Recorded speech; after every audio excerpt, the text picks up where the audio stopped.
Dance friends, and welcome to the Dance Edit podcast. I'm Margaret Fuhrer. And I'm Amy Brandt.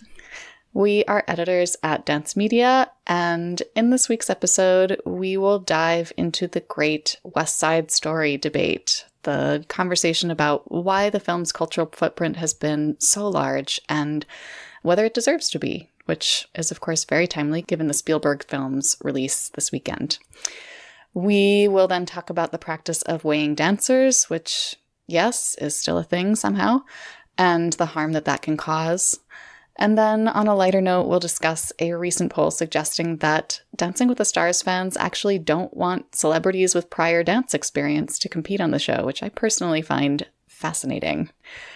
Super quick housekeeping note before we get into all of that. There is an excellent new episode of the Dance Edit Extra out this Saturday, the 11th, on Apple Podcasts. I sat down with New York City Ballet principal Megan Fairchild, who is one of the busiest people just possibly in the world right now. She not only recently gave birth to twins and returned to the stage after the pandemic shutdown, but she also has a brand new book. It just came out, which is all about taking care of your mental health in a high-pressure environment like dance. And Megan is very sharp and very knowledgeable and very funny, which made for a great interview. So I hope you can all tune in. You can subscribe to the Dance Edit Extra on Apple Podcasts, or you can find out a little more about it at thedanceedit.com/podcast. All right. Now it's time for the dance headline rundown, beginning with yet more major lawsuit news. Yes, there is more disturbing news out of the University of North Carolina School of the Arts. 39 dancers have now joined a large lawsuit against the school alleging sexual abuse between 1969 and 2012. The suit spans multiple disciplines at the school, including their music department, but the dance program in particular stands out for the number of abuses that are alleged to have occurred there over the years. The suit not only names prominent UNCSA dance teachers, but also takes administrators to task for not doing enough to protect the students. Multiple faculty members are accused of grooming and initiating sexual relationships with students. It's really pretty disturbing and sickening to read the suit.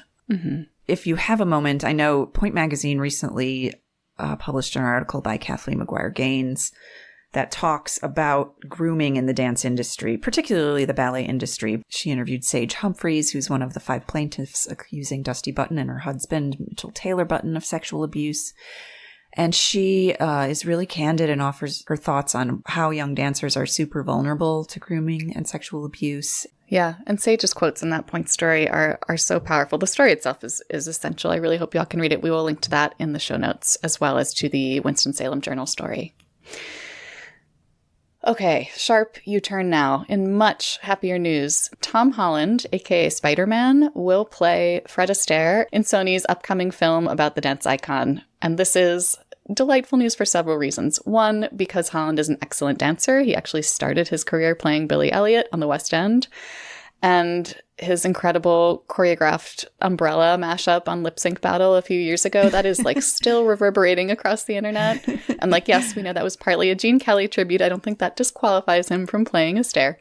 The other kind of wonderful thing happening here is that this is not the only Fred Astaire film in the works. Amazon is also working on its own movie, and that one stars Jamie Bell, the original Billy Elliot in the film version, as Astaire. So 2 Billies who grew up to play Fred. That's pretty great. That is so funny, and I can't wait to see both films. Yeah. The dancers of Ballet Idaho have voted to join the American Guild of Musical Artists, or AGMA. AGMA, as many of you know, is the labor union for dancers and opera singers, as well as their staging staff members. Negotiations for Ballet Idaho's first AGMA contract will commence after the new year. That's big news. Yeah.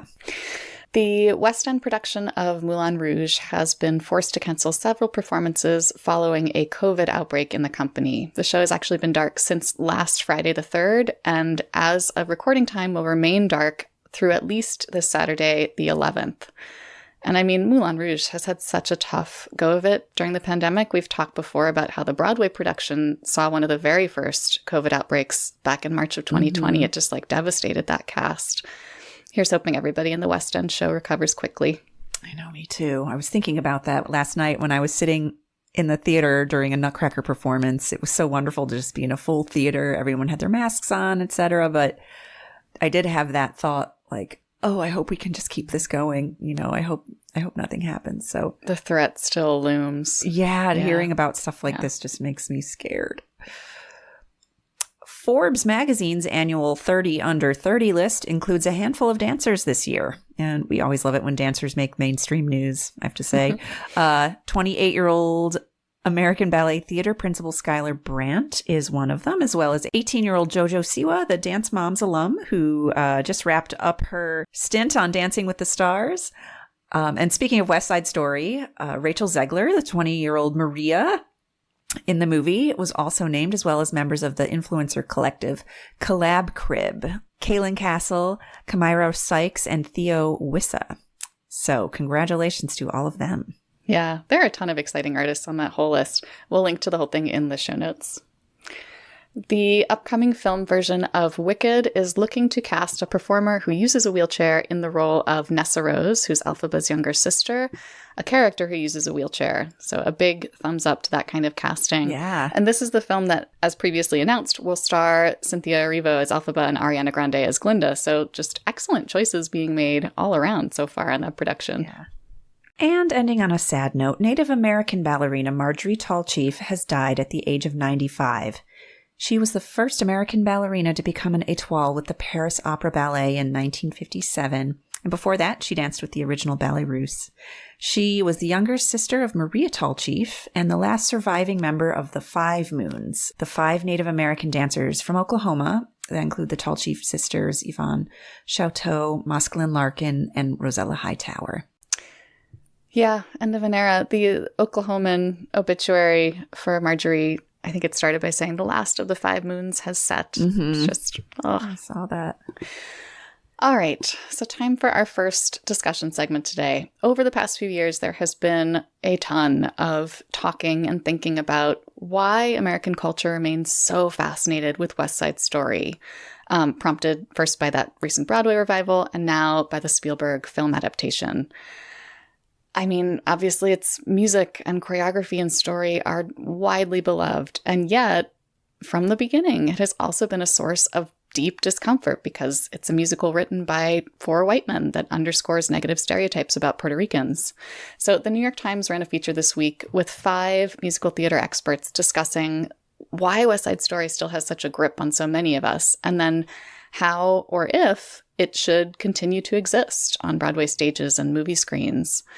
And the 5 experts had 5 very different perspectives, and yet at various points I found myself nodding along with each of them. Well, not quite everyone, but with most of them. Yeah, I mean, for myself, the draw to West Side Story has always been Bernstein's music and Robin's choreography. Like, that's always just sort of been, for me, the strongest pull, more so even than the story. Mm-hmm. But it's funny because about 10 years ago, I remember seeing the 1961 film at a movie theater and kind of seeing it after not seeing it for a really long time and kind of feeling a bit uncomfortable, like with, seeing the white actors in the dark makeup with their bad Spanish accents. And it just felt very dated. And a friend of mine who came with me, who's South American, at various times she was sort of rolling her eyes or kind of snickering. And I could tell she thought it was ridiculous. But this article kind of lays out various different opinions as to what makes it problematic. Yeah. So one of the 5 panelists in this article is Karina Del Valle-Shorsky, the writer who last year, in February of 2020, just before the musical revival, the Broadway revival opened, wrote this great op-ed about what it feels like to watch the musical as a Puerto Rican today. She is Puerto Rican. And she said it just felt exhausting that this is still the leading representation of Latin American culture in American musical theater. We'll link to that story too, because that perspective is so important. I think there's also this weird tension that comes from the fact that Jesse Green, the critic, notes this in the New York Times story. This musical was an idea looking for an ethnicity, is the way he put it. I mean, originally it was not going to be Puerto Ricans versus whites. It was going to be East Side Story about Jews versus Catholics. And the fact that the creative team decided to move it to the West Side and change the whole narrative because that conflict had more of a quote-unquote news hook to it, rather than because they had any real interest in the stories of Puerto Ricans. That's a deep-seated problem that we need to address. We need to unpack whenever we put on this production. Right. And Karina in the article even says, like, the musical itself might as well be about Dominicans. It's that general, like, I got the sense that, they're represented in the musical. It offers work, it offers roles to Latinx performers, but yet they're still unable to see themselves or their cultures in the piece itself. Yeah. Lin-Manuel Miranda's whole thing about, it's a blessing and a curse. Yeah. So I guess the question is like, what do we do? Should we let this musical go to make room for more and different and more nuanced explorations of what it means to be Latin American? Should we keep it in some form for the value of its music and its choreographic legacy, but then openly acknowledge its flaws, try to update it in ways that acknowledge them? I mean, there's also the idea of engaging with the musical by kind of deconstructing it, by making new work inspired by the original or by artists' reactions to that original. Like Matthew Lopez, the playwright, another one of the panelists in this article, he wrote a play called Somewhere that was a deconstruction of West Side Story. But, it's not a single person in the story said we should fully erase West Side, full stop. Right. Like, it seems like there was a consensus that there's enough genius in the music and the dance and the lyrics. Obviously, we on this podcast are partial to the dance in particular, but it seems like there's enough there to convince even the most vocal critics that it shouldn't be thrown away. But, like, do we have to devote millions upon millions of dollars to propping up its relevance at every turn? Do we have to keep positioning it as, like, the leading musical representation of Latin American culture? Probably not. Yeah. But Amy, you've actually already seen the new film version.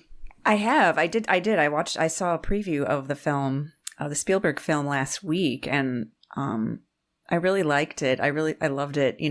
I did feel that the Puerto Rican characters were more fully fleshed out. I say that as a white person, of course. I also found the performances, Ariana DeBose, amazing. I mean, incredible. Give her an Oscar. Rita Moreno, Rachel Give her an Zegler. Oscar, too. It's just, David Alvarez, like, they were all so strong in the film that their performances were incredible. I mean, it's like almost a little more memorable to me. It was that side of the story. So we'll see. I mean, I think one of the critics in this New York Times article said, I want the new movie to succeed if it's good, but if only white people are moved, it will be a failure. So, we'll see. Right. Yeah. Obviously, we've linked to that New York Times story in the show notes. By the way, that has more than 1,200 comments on it. People are very invested in this debate. So go, add your voice. All right. Next up today, we have another perennially controversial topic, although it concerns a very different side of dance culture. Dance Magazine posted an op-ed last week by Kathleen McGuire, who's everywhere this week. She's the founder of the mental health organization Minding the Gap, and she talked about why we need to stop weighing dancers. And I have to confess that my initial response, and based on the comments on social media, this was true of many people, my initial response was, are we really still doing that? And yes, unfortunately, we are, or some of us are. So Kathleen's piece does an excellent job laying out exactly why that practice is so harmful to dancers' mental health.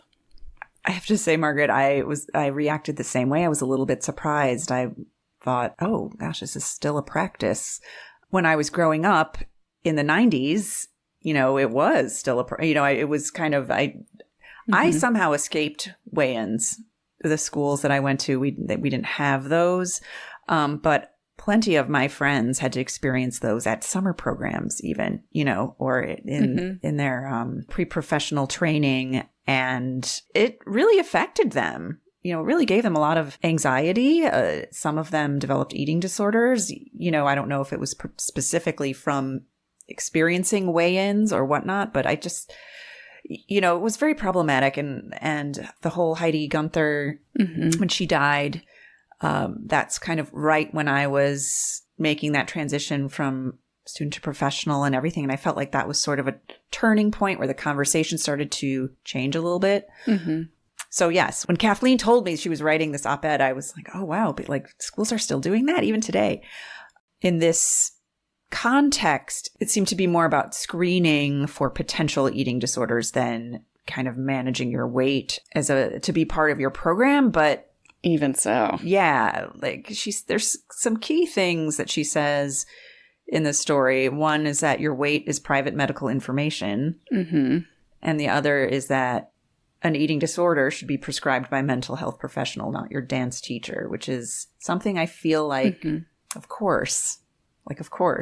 But this is something that like the dance community has never considered. Mm-hmm. Yeah, because the art form is all about the body, and therefore the body is part of the deal here. We monitor your body that way. The dance leadership taking on this role of doctor and mental health expert. I remember once for my advice column, someone wrote in to me to say, I was recently asked to explain my mental health history on an audition form. And our director's allowed to ask me that. They wanted to know if I had it, and again, it was under, do you have a history of eating disorders, et cetera? And that's against the law. Like, it's against the law. That actually made me gasp out loud. Yeah. So I'm like, I think my response was like, your director either doesn't have a firm understanding of employment law, or they assume you're too young yourself to have a firm understanding of employment law and are just kind of disregarding it. But yeah, there is sort of these blurred lines between what's professionally appropriate to ask. And I mean, I remember on audition forms, I often had to put my weight down. Yeah, I remember that too. But yeah, I think there's something very insidious about the idea that we're weighing you because we're worried about your health. I mean, especially because weight isn't always an indication of health. A person doesn't have to be super thin to be suffering from a serious eating disorder. And yeah, as you're saying, weight is private medical information. You can decline to be weighed at your doctor's office, and yet we're expecting dancers to do it in front of non-medical professionals without objecting. It's really strange. I don't think we need to do a whole lot to convince this podcast audience, that the dance world has to stop saying or implying that weight is a measure of a dancer's value. But I think Kathleen sort of summed it up best at the end of her article. She said, "There is no height to weight chart that exists that is a true measure of your fitness as a human or a dancer." And that's really it. Please do read the whole story if you can. So last up today, if you thought that maybe we'd stop talking about Dancing with the Stars for a minute now that season 30 is done, you thought wrong, friends. The website Heavy recently asked Dancing with the Stars fans to talk about the types of celebrities they'd like to see on the hypothetical next season of the show. It is still technically hypothetical, although a renewal does feel inevitable. And I mean, full disclosure, this was a very informal poll. It was really just a string of comments on a Facebook post that Heavy then spun into an article. But still, it's kind of crazy the number of people who were very vocal about not wanting celebrities with dance experience in the ballroom, which I think is exactly the opposite of the way most of us dance people feel, and is especially unexpected given the pretty extraordinary routines that came out of this past season, which featured several stars with dance training. So, I mean, what does this say about like what people are looking for from Dancing with the Stars? Yeah, it's kind of a double-edged sword, because it's like if you have contestants with no dance experience and you're really dealing with people who are super beginners, and the kind of routines you're going to get are going to be pretty simple, I would think. But at the same time, I do kind of understand, and I've always kind of felt like, oh, maybe it's a little unfair to have contestants who are obvious dancers or have dance training, or are in similar industries like ice skaters or gymnasts, where coordination is very much a big part of their profession, along with like insanely competitive work ethics. Like I've always kind of thought that was a touch unfair, and maybe these vocal social media commenters are more interested in seeing someone who has to really figure it out, who has to go on a journey. Maybe they really enjoy watching famous people look foolish. I don't know, or, maybe they just think it's more exciting to see someone who really does not have dance experience have to, put themselves out there like this. I don't know. I kind of understand it. I mean, Amy, I think you're exactly right. I think those are the two threads of like criticism about featuring celebrities with dance experience. The first one being that, oh, it's unfair. It's an unfair advantage. To which I would say, I'm sorry, is fairness the real reason any of us watch Dancing with the Stars? Are we in it for like the competitive rigor of this premise? No, come on, no way.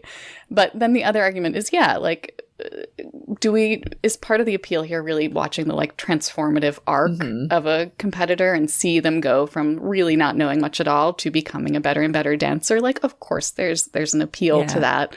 But like, you're going to have some of that on every season anyway. That's never not going to be a part of the show. So my whole thing here is, what do people have against seeing really good dancing on TV? Why wouldn't you want to watch celebrities who at least kind of know what they're doing out there? Like, isn't there a thrill in that too? And I think especially because often these are people that we have collectively forgotten are good dancers. Like, I think my favorite season ever was Alfonso Ribeiro's season. Because everybody remembered him doing the Carlton, like, whatever, fine. But not many people remembered that he was on Broadway in The Tap Dance Kid, and he was in that Pepsi commercial with the Jackson 5. Right. And then he came out there and just killed it every week. And we were all like, oh my gosh, right. He's really good at this. And that was also thrilling. Yeah. Anyway, my piping hot take is, hey, you're wrong, Facebook Moms of America. Get as many celebrities with dance experience on there as possible. Oh man, I'm going to get myself in trouble. Okay, before I do, that's it for this week. Thanks everyone for joining us. We'll be back next week for more discussion of the news that's moving the dance world. Keep learning, keep advocating, and keep dancing. Bye, everybody.